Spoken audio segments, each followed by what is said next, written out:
À tous, bonsoir et merci de nous choisir pour vous informer. Bienvenue dans ce journal d'information. Donc voici le sommaire.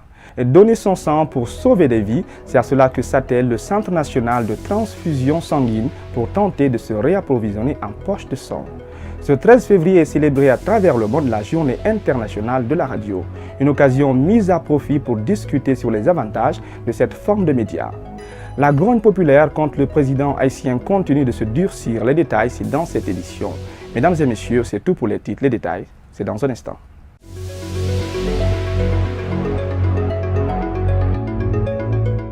Le Centre national de transfusion sanguine manque de sang.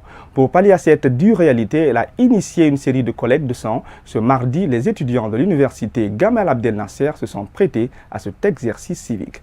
Tiamafali Diallo. C'est pour permettre au Centre national de transfusion sanguine d'assurer une fourniture constante du sang aux nécessiteux, mais aussi sauver des vies que cette initiative conjointe a vu jour. C'est une initiative d'abord conjointe, ministère de la Jeunesse et de l'Emploi jeune et ministère de l'Enseignement supérieur et de la Recherche scientifique, en collaboration avec le Centre national de transfusion sanguine, pour donner l'exemple, pour dire que le don de sang doit être une attitude que chacun des Guinéens doit avoir, parce que nous avons un déficit énorme dans nos hôpitaux et des gens meurent simplement par manque de sang. Parce que nous sommes sûrs de la mobilisation des étudiants, du corps enseignant et de l'administration pour répondre à cette invitation citoyenne et humanitaire pour contribuer à sauver des vies humaines en donnant du sang, pour avoir un stock de poches de sang suffisant dans nos hôpitaux. Le choix de l'université Gamal Abdel Nasser de Conakry n'est pas fortuit. C'est à cause de la forte affluence d'étudiants. Pour le médecin responsable de l'unité chargée de collecter le sang, l'affluence est visible. Ils viennent, il y a une équipe qui fasse l'enregistrement. Après l'enregistrement, les donneurs passent au niveau du numérotage, c'est-à-dire on les accorde un numéro. Le donneur quitte cet endroit pour venir à la visite médicale. La visite médicale, c'est pour savoir si le donneur est apte au don de sang. En ce moment, on l'oriente au niveau du prélèvement. Et vous avez vu les civières qui sont alignées. C'est ici que les donneurs viennent s'asseoir pour donner du sang. Selon le responsable du CNTS, la demande annuelle de sang est énorme. Le centre n'arrive pas à la couvrir. Mais avec cette implication des autorités, l'espoir est permis. Annuellement, il nous faut à peu près 110 000 dons par an pour couvrir l'ensemble des besoins du pays. Et malheureusement, les donneurs se font rares. Donc nous avons de la peine à couvrir les besoins, ce qui fait que nous sommes obligés d'utiliser une alternative en demandant aux parents des patients de nous fournir des donneurs. Ceci n'est pas conforme à l'éthique du don de sang, puisque quelqu'un qui a déjà un malade, qui est préoccupé par la santé de ce patient, qui n'a jamais entendu parler de don de sang, et subitement il vient à l'hôpital, on lui demande de fournir des donneurs, j'avoue que nous augmentons le stress des parents. Donc l'acte qui est posé aujourd'hui par les deux ministres de la République, nous pensons que ça va amener un déclic, c'est un acte citoyen, puisque nous avons de la peine à convaincre la population. Nous pensons que voir les plus hauts représentants de la République accomplir cet acte va amener à un changement de comportement, un changement d'attitude de la part de chaque Guinéen. Et ce mercredi 13 février marque la Journée internationale de la radio. Cette journée marque l'occasion pour le monde entier de célébrer cette forme de média, mais aussi de parler de son impact sur notre quotidien. Sur cette base, celle de 2019 sera célébrée sous le thème « Dialogue, tolérance et paix ». Aliou Diallo. Ce 13 février, le monde célèbre la 8e journée mondiale de la radio instaurée par l'UNESCO. Avec sa mission qui est celle d'informer, d'éduquer et d'apaiser, la radio est devenue depuis quelques années en Guinée un outil du quotidien. La radio pour un pays est un outil, je dirais, formidable de développement. Développement économique, social et culturel. parce que c'est la radio qui va porter tous les messages vers les populations. Avec la libéralisation des ondes en 2005, donc ça a permis à la population de prendre le destin en main et de s'exprimer sur n'importe quel sujet et à n'importe quel moment. Et ça a permis aussi avec l'affluence, ça a permis aussi aux auditeurs de s'exprimer beaucoup plus d'une manière large sur des informations qui se passent. La radio nous informe, nous transforme et nous unit. Mais depuis son avènement dans notre pays, elle s'est heurtée à plusieurs difficultés, notamment le problème d'autonomisation. En général, les 90% des radios n'ont pas la voix au chapitre. Si je dis la voix au chapitre, ils ne peuvent pas dire la vérité ou ils ont peur de dire la vérité. Les radios sont confrontées à beaucoup de difficultés d'ordre financier, par exemple. Si nous prenons les grandes radios, ils ont des publicités. Ils ont des, comment on appelle ça? Ils ont des sponsoring, ils ont des émissions qui sont sponsorisées, tout ça. Tout ça va dans le compte du sponsoring. Mais les radios qui sont là, qui n'attendent que les subventions, sont des radios qui vivent de tout, qui peuvent vivre que de ça. Pour ce qui est de la qualité du service rendu, il n'y a aucun doute. À cela s'ajoute le respect de l'éthique et de la déontologie. Elle fait bien son boulot, mais naturellement, il y a toujours quelques reproches qu'il faut faire. Parce que comme je le disais, ce n'est pas très facile d'être journaliste. Ce n'est pas très facile. Il y a ce qu'on appelle l'éthique, il y a la déontologie, mais est-ce que cela suffit-elle pour qu'on se dise « je suis un bon journaliste ». C'est ça la question qu'il faut se poser aujourd'hui. Même la radiodiffusion nationale, il y a des règles à suivre. Même si cette radio appartient, comme on le dit, à l'État. Dans l'esprit de célébrer cette journée, un événement ouvert au public a lieu au siège de l'UNESCO ce mercredi et une dizaine d'activités offertes aux journalistes pour acquérir une expérience pratique en production radiophonique.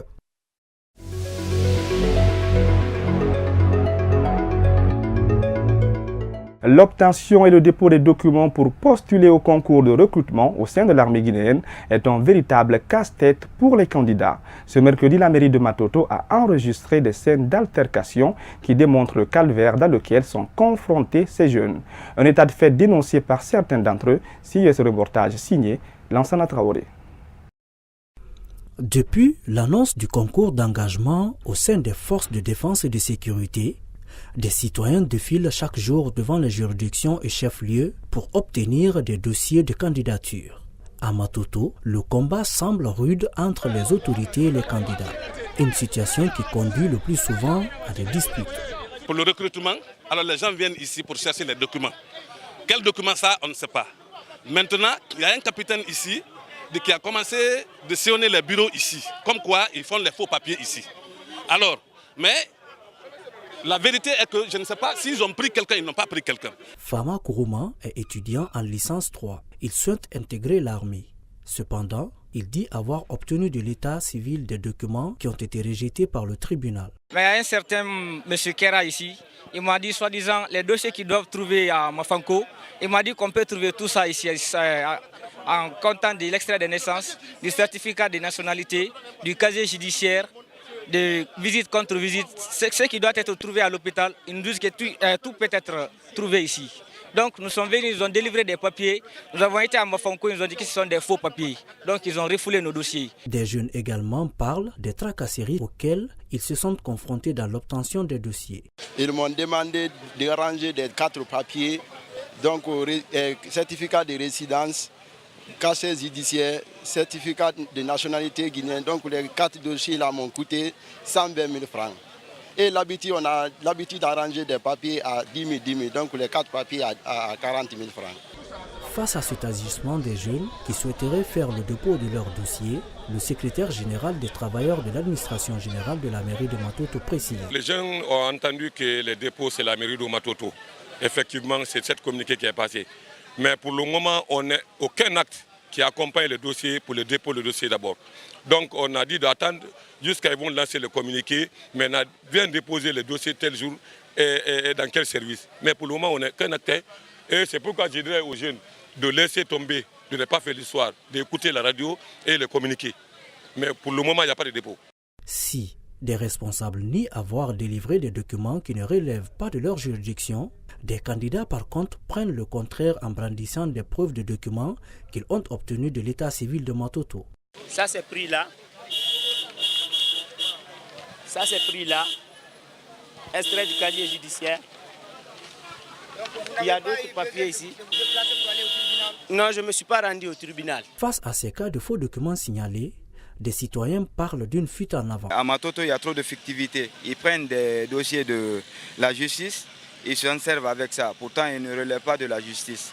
Donc on voit tout ça comme, au fait, nous, on a quelque chose d'inquiétude pour notre avenir, pour ce pays. Mais nos autorités qui sont là, ils ne nous mettent pas c'est-à-dire en possession de nos dûs, en possession de notre droit.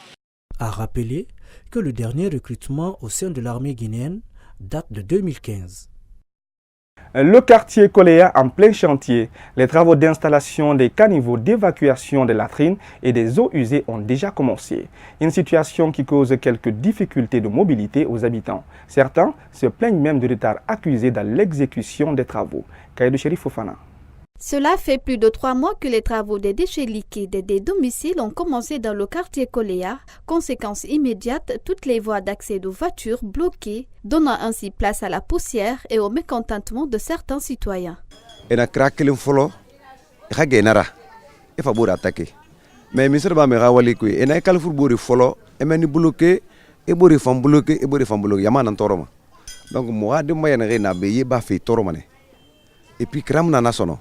wali fan ri krakrin fola le toflo kamuya kalfuru e fa halle gran ya genera ene genera fa kola ya cité mais tant ina floy kalfuru ma e be bloqué mané e fe bor kalfuru bloqué e bor bloqué donc yama tormané. Par contre, ces avis ne sont pas partagés. Cela, malgré le retard effectué par cette société dans ce quartier, beaucoup se réjouissent de l'installation de ces tuyaux d'évacuation. Wali na gai kara fangane mu mayat barma e bara ilege e bara raso ha muga foge kui muga gande nogoye goroma den nagamma e bara tiyo se bara gani han foge kui hanna ile setma donc yi wali bura ba lagne ko mu yala ngi fanna. Au moment des saisons des pluies, quand il pleut, les rues ça déborde et puis il y a trop de saleté. Au fait, quand l'État a décidé d'installer les tuyaux, ça nous arrange. Pour cet ingénieur, les travaux d'évacuation des latrines et des eaux usées est primordial et cela malgré le retard. L'importance maintenant de ce projet, tous les déchets qui quittent, n'est-ce pas, vers la fosse septique se dirigent directement au niveau, n'est-ce pas, une station de refoulement. Nous sommes en train maintenant aussi de préparer le terrain pour construire la station de refoulement qui permet, n'est-ce pas, de drainage et le déchet. Vous voyez, à son tour aussi, il refoule aussi, n'est-ce pas, un point A à un point B. Vous voyez ce que ça fait. À la fin de ces travaux aussi, on doit aussi installer ce qu'on appelle un appareil d'aspiration. Vous voyez, donc cet appareil d'aspiration qui nous permet, n'est-ce pas, non seulement à produire, n'est-ce pas, les déchets là en des engrais. D'ici la fin de ces travaux, c'est plusieurs allées dans ce quartier qui restent bloquées avec de grands fossés et de la poussière qui marquent le quotidien de ces riverains.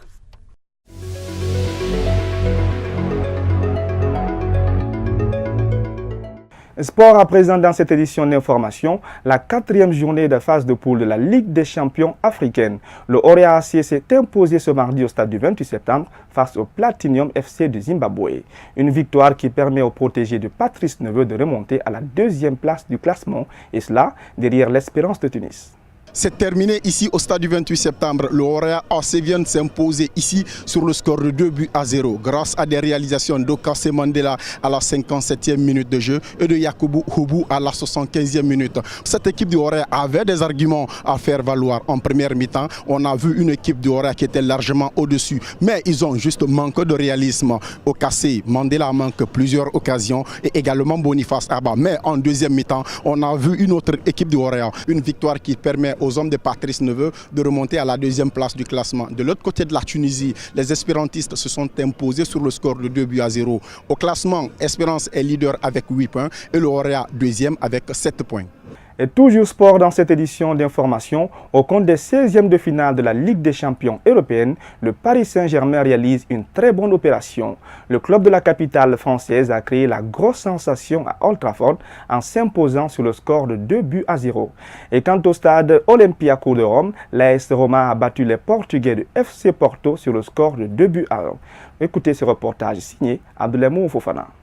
Paris Saint-Germain s'est déplacé ce mardi à Old Trafford pour défier Manchester United au compte des matchs allés des 16e de finale de la Ligue des champions européenne. Amputé de plusieurs cadres comme Neymar, Cavani et Meunier, le club de la capitale française partait outsider dans cette rencontre, vu l'état du forme du club mancunien depuis l'arrivée du manager norvégien Ole Gunnar Solskjaer. Après un début équilibré entre les deux formations, le PSG aura le contrôle du match et les Anglais vont procéder par contre. Mais c'est en seconde période que les Parisiens vont survoler le match. Sur ce corner d'Angel Di Maria, Nisnel Kimpembe reprend du droit et donne l'avantage aux Français. 8 minutes plus tard, le même Di Maria, pour sa deuxième passe décisive, sert le jeune Kylian Mbappé dans la surface qui éteint tous les espoirs des Mancuniens. À la grande surprise, le PSG va finalement s'imposer sur le score de 2-0. Au stade Olympico de Rome, l'AS Roma s'est imposé sur le score de 2-1 grâce à un doublé de Zaniolo et le but portugais a été marqué par Adrian. Les rencontres retour sont prévues dans 3 semaines.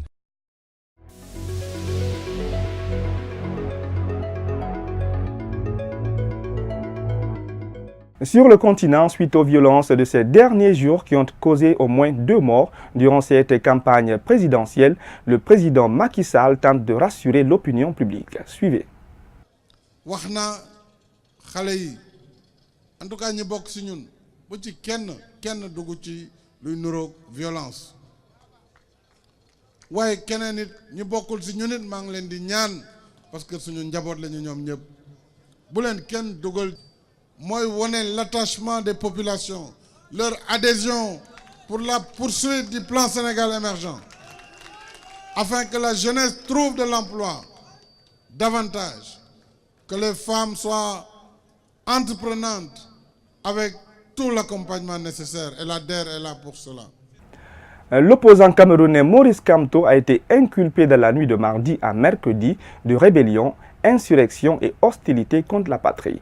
Plus de 2 semaines après son arrestation, le 28 janvier, a annoncé un de ses avocats. Ces inculpations lui ont été signifiées par le parquet du tribunal militaire de Yaoundé et concernent également 28 autres partisans de Kamto, qui d'ailleurs a été transféré dans la nuit à la prison centrale de la capitale camerounaise. Selon son avocat Emmanuel Sips, nous vous proposons de suivre la déclaration qui a conduit à son arrestation. J'ai reçu mission de tirer le pénalty historique. Je l'ai tiré. Le but a été marqué. J'ai reçu du peuple camerounais un mandat clair que j'entends défendre fermement jusqu'au bout. J'invite le président de la République sortant à organiser les conditions d'une transmission pacifique du pouvoir afin de mettre le Cameroun à l'abri d'une crise post-électorale dont notre pays n'a nullement besoin. Je lance un vibrant appel aux candidats à l'élection présidentielle qui, comme nous, ont œuvré pour un changement dans la paix dans notre pays, à se tenir mobilisés pour défendre, en cas de besoin, la volonté exprimée lors du scrutin du 7 octobre.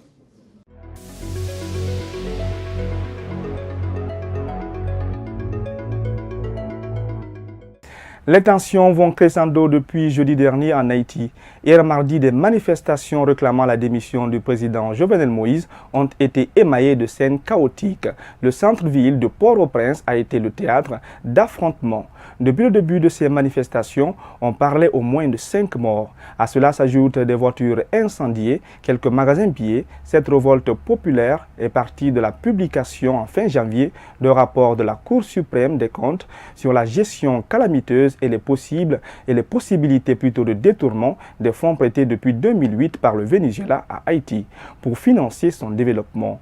Une quinzaine d'anciens ministres et de hauts fonctionnaires sont épinglés, de même qu'une entreprise dirigée à l'époque par l'actuel président haïtien Jovenel Moïse. Une veillée nocturne a été organisée en hommage des victimes des manifestations de ces derniers jours au Venezuela. Comme vous le constatez en ce moment même sur ces images, de son côté, tout en priant pour le repos de l'âme des disparus, l'opposant vénézuélien Juan Guaido, reconnu comme président par intérim par une cinquantaine de pays, a annoncé mardi que l'aide d'urgence américaine entrerait dans le pays le 23 février, et cela malgré l'opposition du chef de l'État, Nicolás Maduro. Suivez. Anunciamos entonces que el 23 de febrero será el día para que ingresen ayuda humanitaria en Venezuela. Así que desde hoy acompañaremos a todos los sectores, transportistas, enfermeras, médicos, a organizarnos. Il faut signaler que malgré le soutien à Juan Guaido au Venezuela, les partisans de Nicolás Maduro continuent de rester fidèles à leur champion. Mesdames téléspectateurs, c'est cet élément qui met fin à cette édition d'information. À tous, merci de l'avoir suivi et passez une excellente suite de programmes en compagnie de la télé Star 21 TV, la télé du 21e siècle. Au revoir.